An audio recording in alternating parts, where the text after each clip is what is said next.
my God! Salamu alaikum jama'a. Barkan ku da hutawa.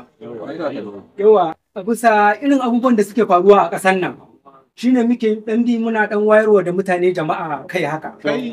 Kun san abubuwan da suke faruwa a garin a ƙasar nan. Yan damfara sun yawa a bisa yanayin halin da mutane suka tsinci rayuwarsu. Yau to shine muna bin unguwa muna wayarwa da matasa kai saboda su san yadda za su yi su kare kawukansu daga 'yan damfara. Yau yanzu ta ina ma za mu fara yanzu ta inda za mu fara yanzu kamar misali mutum ya zo kamar ni ɗin nan misali sai muku sallama. Misali ne fa to alal misali kun san riyazin ne yawwa a misali sai ya ce kawo da kanku. Jira mana misali ne ai. Zan baka karka damu me kake yawwa kamar misali mutum ya ansa haka. Ka san al'amari ne na wayar da kai.